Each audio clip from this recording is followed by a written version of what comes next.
it's Riley. So I have decided to start posting YouTube videos to try and help people better understand their schoolwork. It'll probably most likely be like geometry, chemistry, some Spanish, but I could likely do some other stuff if you guys would find it helpful. So I will continue to post my study guides and my Quizlets, but I think this will also be helpful, especially in like more difficult classes that you have to write things out versus just like flashcards. So anyways, let's get right into it. Okay, so today we're doing balancing chemical equations. And so let's take a look here. We have our reactants and then we have our products. So let's go ahead and get a chart set up. This is just how I do it, but you don't have to do it this way. NHMIO.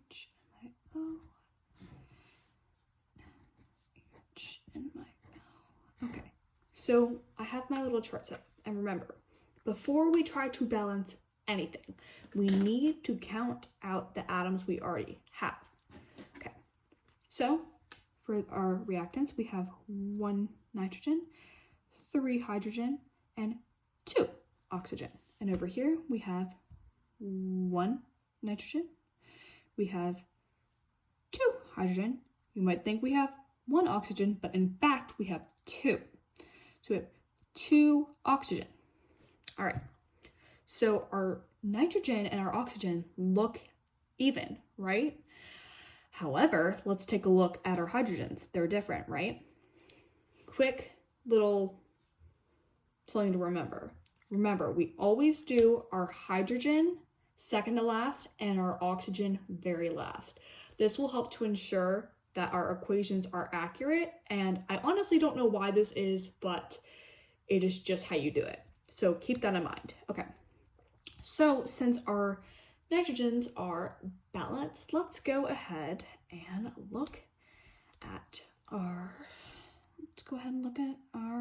hydrogens.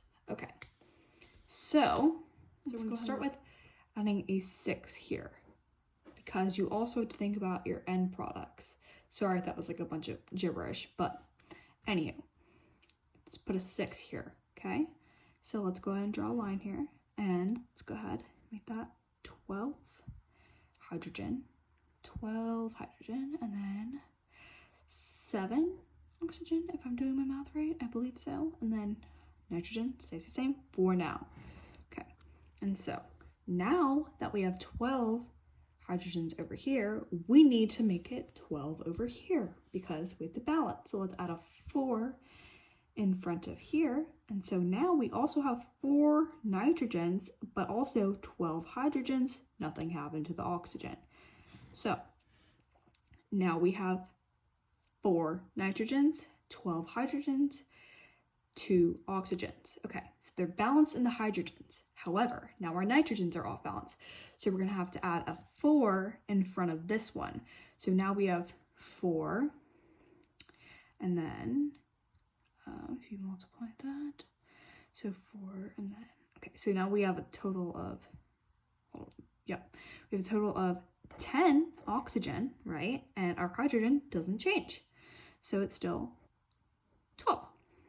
But if we look here again, our oxygens are now off balance. But to offset that, this is why we save our oxygen for the very last, because typically it's just a diatomic by itself that leaves the rest to balance. So 2 times what is 10? 5. So let's go ahead and put a 5 in front of that, and then we end up with 4 nitrogen, 12 hydrogen, and 5 oxygen. Or nope, I actually can't do math. 10 oxygen. So we end up with 4 nitrogen, 12 hydrogen, and 10 oxygen on both sides. So now our equation is balanced. And so, yeah, all right, that is it for this video. I will probably be making another one coming soon, but please let me know if you found this helpful. Sorry for all the blabbering, but yeah, have a good day, guys.